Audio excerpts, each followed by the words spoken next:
three prominent personalities without having to compare them, okay? The president of our nation, Igbo, died. Anambra Senator Ifeanyi Uba died. Onyeka, Onwenu also passed last night in Lagos. In our memory, at the same time, correlating with the time we are, our message, one deep, thought-provoking message about the Igbo marginalization, profiling in Nigeria. It's one way to kind of remember. Yeah? So sit back and enjoy this long speech from Onyeka, who is now late. It's a great privilege to be here with you today to talk about a subject matter that is very close to our hearts, that is very personal to many of us, very sensitive matter, very painful matter indeed. And yes, some of us have lived with some bitterness, and we make no apologies about that. We were a people in war, led into war not by our own wishes or design, but in self-defense. No apologies, Nigeria. No apologies to the world. But here we are. I'm sorry, I'm going to stand up, if you don't mind.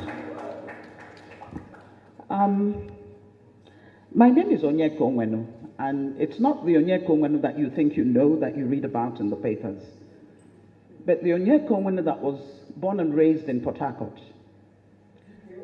That's correct.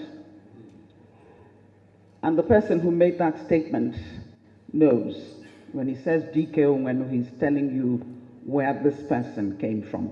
My father was the first arrondissement man in the Federal House, and he was representing a Port Harcourt constituency. He was the principal of Enitonia High School. He was a brilliant man, but he died too early. Thank you. That's my background. I'm also from Abia State. Since I am Adamazi, I'm Onwaro. Adamazi. I'm from Imo State, Arondizog, and I'm from Anambra, where my mother comes from. I can go there and live. I can do anything I want in Anambra. Nobody can say anything to me. I'm also from Lagos State. Surprise, surprise. Yeah, I'm from Lagos State. I married a Yoruba man. I have 2 Yoruba children. They only paid 5,000 naira as bride price. So we have a right to demand more money anytime. 5 minutes going. Yes, 50 years after I fought the war. As a young girl, 14, 15, 16, 17, I was in that war. And I lost many relatives. I worked in hospitals. I carried babies who died in my arms. I treated old people who took days to die. People were dying out of hunger. Even our soldiers were dying out of hunger at a particular point. But thank God, we survived. You see, when my father died at 40, he was a politician and also a principal, but he didn't have much money. In those days, you had to keep your day job, even if you were a member of the House of Representatives. Yes, my mother, an Anambra woman, was a trader. Put your hands together for Anambra women. She was richer than my dad, so my dad would borrow money from her to buy the land, and he never paid back. You know how it is. And my mother dares not raise the subject again. At the end of the war, I could not go back to Port Harcourt. My home was abandoned property. Those of you who come from Port Harcourt know the story.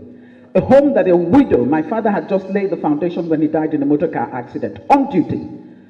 A building that a widow, and living just adjacent to us, the Ikopus on Hospital Road, we could see you, we could relate. In fact, I thought we were related because every family in Port Harcourt was together. You didn't care where they came from or who they were. Once you're from Port Harcourt, every parent had the right to reprimand another child that you saw misbehaving. It was a beautiful town, but we couldn't get back to it.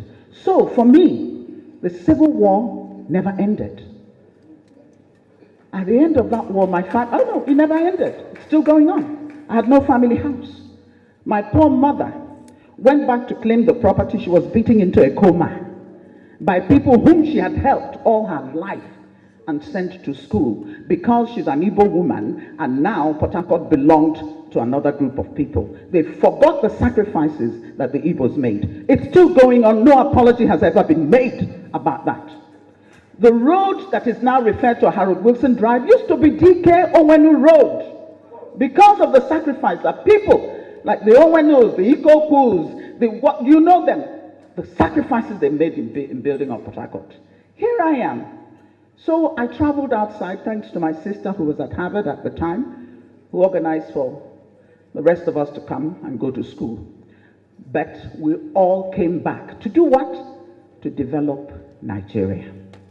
I have tried, with the little talent that God has given me, to use it for the betterment of my society and my country. But can I tell you something? That if I were a Yoruba or Hausa woman, I would probably have had more patronage, I would have had more help and more support than I have got by my self-help effort to raise this country up. But I'm not asking anybody for anything. I put myself through school. My widowed mother did her best, but I was working 2 jobs in America to put myself through school. I didn't want to take Nigerian scholarship because they were giving it to everybody, those who deserved it and those who didn't. And many of them were not even in school. I put myself through school. Wellesley College and the New School for Social Research. I have no apologies to make to anybody. I am angry. I am angry at Nigeria. I am angry at this government which seems to be letting us down. I am angry at us as a people. I am angry at my people in Igbo. Because if they have refused you, why are you refusing yourself? Stop complaining and do it for yourself. We've always been able to do that. How did we build Imo Airport? Nobody built it. We spent how many years raising money? I know it was my equipment that was traveling all over the country for concerts. I gave free concerts to build Imo Airport. That's who we have been. And I remember in those days, Purana, Igbo State Union, Purana, Zetiobi, Dike Onwenu, Oputa, Ikoku, you name them, Abba Korana, and that's it. No dispute. Everybody follows the line and gets done what needs to be done. Let me tell you about Ndibo. Ndibo are wonderful people. Let me tell you about Ndibo. Ndibo are resilient. Let me tell you about Ndibo. Ndibo are people with integrity, with conscience, with a feeling of humanity that they can reach out wherever they are and contribute something to that society and not care that they're not even from there. That's who we are. Do not categorize us as people who are uncouth. We don't know, we don't have unity amongst ourselves. You're kidding yourself. We love ourselves. But we also love our neighbors. You see, to love your neighbor, you have got to love yourself. That's what the good book says. Love your neighbor as yourself. So how are you going to love your neighbor if you don't know anything about self-love? I am a proud Igbo woman. And yes, if there's anything you know about me as I walk into a place, know that there's nothing you can do to me in this country to bow my head. I will not do it. I am my father's daughter. I am my mother's daughter. As an Igbo person, I stand before you committed to the project called Nigeria. But at the same time, you talk about never again.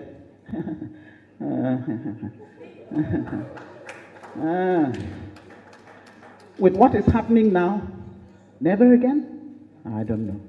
But I will soon take my seat. Let me say to the rest of Nigeria, you insult us, and sometimes we do the insulting as well, and that's terrible. We've come to a stage where we have to be insulting each other so badly.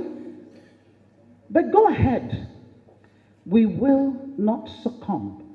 We will not bow. We are children of God. We are here for a purpose. God has put us on this good earth for that purpose.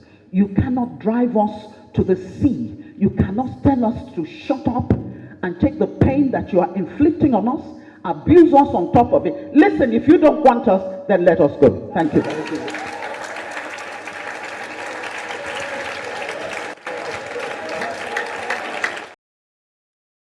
I wish he just dropped the mic. Seriously, that sort of made me a little bit teary. I don't know if I happen to be just the only person.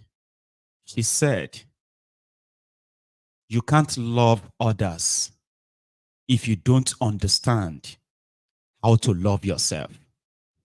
Wow. That is so true. You cannot love other people. You can't give love when you don't even love yourself, or you don't even know how to love yourself. So when you look at the people who are kind of spreading bile, hatred, and all these kind of things, these are not happy people. If you probably pay attention very well, she died with her entire head kind of like, high.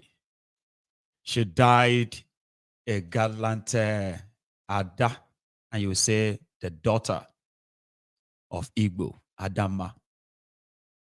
Well, when she wasn't speaking directly to an audience celebrating the 50th anniversary of the Nigerian genocide against the Biafrans, she made this video. I remember this one. Still pretty much reminding us all something. My name is Adamazi Onyeka Onwenu. I'm from Arondizogo in Imo State. My state used to be one of the most peaceful, joyous, happy, hospitable places you could visit in the country. But that's no longer so. Now our streets are filled with blood. Our communities, our farmlands are decimated. Our youths are leaving.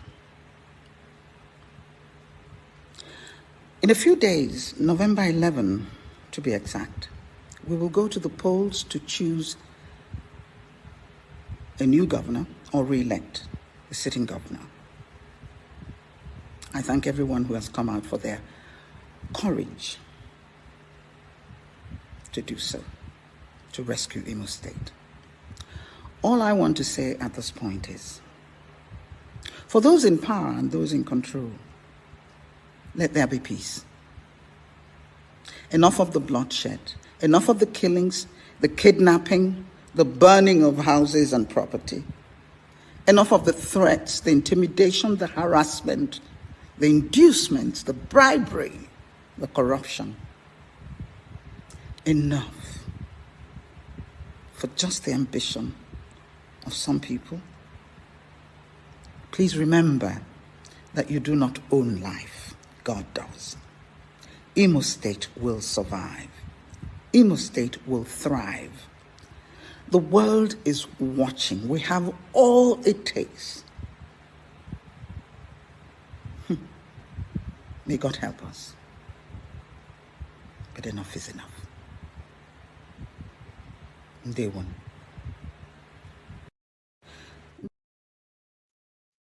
And that was it. And I think that was mostly like, though she had a performance. I think she had a performance after that. That was also reported, right? But I don't know why, just watching her there, I don't know, maybe because she's dead now, right? I don't know, maybe because she is.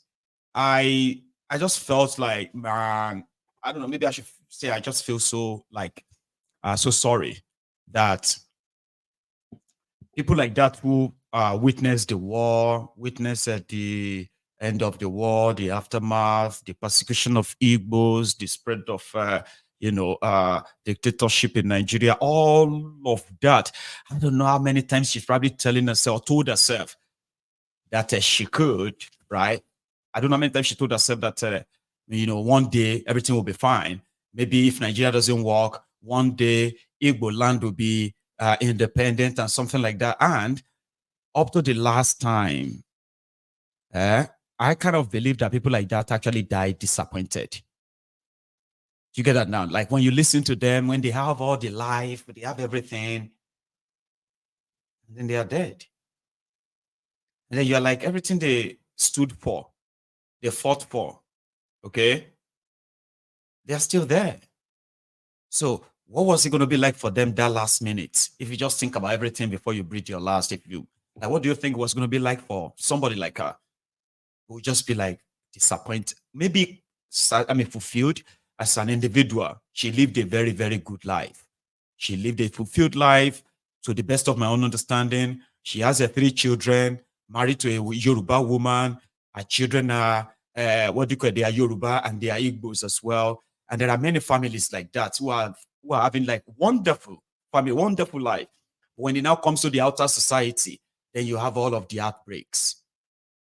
And you look at those who are responsible for that, they are still so strong enough that they still want to do it and continue to do it. So if you have to because somebody like me, if I have a chance of being sick and being to the hospital, and I kind of feel like, it's like I'm going to die. So most of what I'm going to probably think of after thinking about life generally would be like, man, it's all nothing. So it was actually all for nothing. Whether I supported it for good, whether I supported it for bad. So last, it's all for, this is it. So then you actually have to see, to feel whether you are satisfied with your role in that world or you are so disappointed with your achievement in that world, right? So there's always going to be that time. So people who live through the horror, who see through a lot, who build up several times, and then the criminal system crushed that same up many times as well. Like when it now gets to a stage where they just have to like, this is me, I'm done, I'm going. It's going to be like a broken heart. So we have people who gave Nigeria a lot. They are dying, possibly broken-hearted, like they're broken-hearted. You get that now? So I can't speak for them, but I just can't imagine that. You know what I mean? Like, however, let's go back to why everyone is getting ready for the Zanga tomorrow. You've seen this one? Look at 7,000 naira turkey. One turkey, 7,000. Ayé Nigeria ti finish. Ẹ wo Titus 5,000 naira. Rodo. Ogunwolu o. Tinubu. Look at 7,000 naira turkey. One turkey, 7,000. Ayé Nigeria ti finish. Ẹ wo Titus 5,000 naira. Rodo. Ogunwolu o. Tinubu. Ogun ti dé already. So that's 7,000 naira turkey, 5,000 naira fish in Nigeria now. So those ones get money to buy turkey, they get money for fish. So Tinubu will give them rice or gari, I think. But here is what someone has to say. This one is another person where we say, if he tell you, say, now God tell him, I'll say, well, you probably don't even need any God to tell you, but well, guy, I believe you. Shall deliver a message. Kill along we. Yeah. Listen to what the Lord sent me to this country, Nigeria. President Bola Ahmed Tinubu. To our father, President Bola Ahmed Tinubu. Hear what the Lord sent me to you. The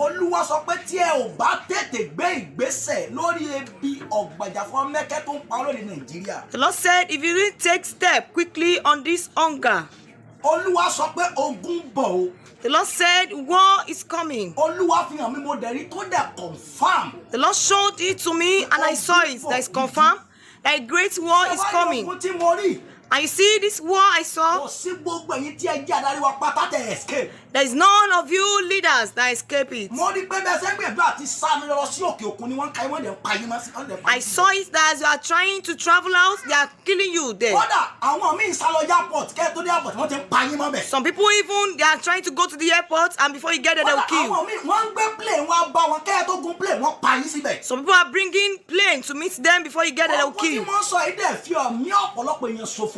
And this world wastes so many lives. So ọ̀rọ̀ yìí pè wá sí àkíyèsí sà. This world is calling us to correction. Bàbá wa president ọ̀rọ̀ yìí pè yín sí àkíyèsí. This world is calling you to notice. Tí ẹ ò bá tètè mójútó ọ̀rọ̀ èdè Nàìjíríà kí ó gún kó dẹ̀ gúnrégé kó sùn wá bọ̀ ogun láńbọ̀ o. If you don't take correction on this Nigeria and take notes, Gbogbo ẹ̀yin adarí wa ọ̀rọ̀ yìí kàn yín o. all you are leaders, this word is to you. President, governor, senator, honorable, chairman, every gbogbo post tó kẹwàá ọ̀rọ̀ yìí kàn yín o. President, governor, senator, honorable, anything you are, the leaders, this word is to you. Bí a ò bá tètè gbégbèsè kí Nàìjíríà Step for Nigeria to be settled, tí ó bá what tẹ̀ is gbé coming? sàṣàlẹ̀ tó máa. Yeah. Ẹ gbọ́ ohun tí Olúwa rán mi sí. Aleni to my escape. I like him. It's true. I don't want to say Woli. No be God tell Woli. Now God tell him, if you tell say the vision, say before you enter plane, they go. So if you like say Woli self, they scare them. So but the Woli said that they should do right by the people. You need to do right by the people. If you don't correct all of these, very soon, very soon. And I believe him, okay? Unfortunately, Tifnumbu and his gang, they don't give a damn. Listen to this guy, this man. By the YPP presidential candidate in the 2023 presidential election, Prince Malik Ado Ibrahim. Thank you so much indeed for joining us tonight. Thank you, Shane. What do you make about the state of the nation as we speak today? It does look like youth of the country, a section of them wanting to go to the street agitated. They say they want to go on a hunger protest and end bad governance. What do you make of that? I mean, first of all, it's their constitutional right to be able to go and confront government if they're unhappy. The issue really is, can you do it in a way that is not destructive to the nation? And I think that's where the fear is. As a opposition to this government, this party in power, we talked about this at the beginning of the electoral cycle, that the 4 things that will bring this nation to its knees, and we're seeing everything we talked about come to bear. This has been it's a 4-year journey, and we're in the first year of this 4-year journey. And I think the part of the problem is the government of the day has not enunciated its issues. It hasn't said, I've inherited 8 or 12 years of problems, and I'm going to try and turn this thing around. It hasn't been vocal about what it's doing. The communication skills are very poor. The image, the options that you have are there to be able to tell the public and the national unity of this country that, look, it's a big boat to turn around. It's going to take me some time. And you're going to have problems. Everybody's asking for patience. Patience is a virtue that you get when you know that the person you're being patient about has a plan to succeed. President Tinubu is the president of this country. He's elected for a 4-year term.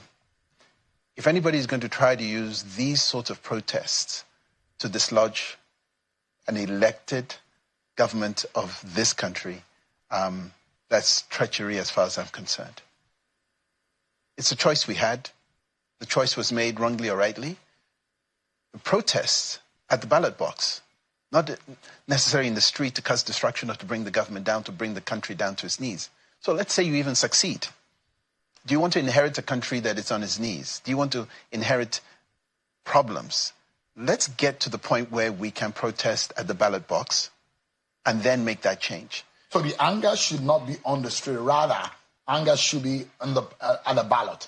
I don't think there's necessary room for anger. We want to express But when our people issues. are hungry, and they're going to be angry. Well, hunger and anger will come hand in hand. The issue is, why are you leaving it to the last moment? So this is my problem with this. We've got 48 hours before what is being called impending doom and gloom. What happened when they gave you this notice 30 days ago? When you knew this was going to happen, what steps were taken? How did you communicate all these things? We're now pushing and prodding to look for ways in which we can resolve a problem that could have been at least ameliorated 30 days ago or within the last 30 days. Communication skills are very poor. By the YPP presidential candidate in the 20. No. Did I get you confused? Or did it confuse you? Like, what's he really talking? Is it for or against Jerry? Because I don't even understand, right? Were you feeling like that? I know, when you see the suit and tie, you go think say everything will go come out of your mouth now, something will get sense. Don't be deceived by suit and tie. Just kind of listen to. So let me explain to you. So what happened is this, right? He's a former presidential candidate himself. Number one, he said things wouldn't have gotten this bad if Tifnumbu, that is asking people for patience, right? If they actually have a plan. And before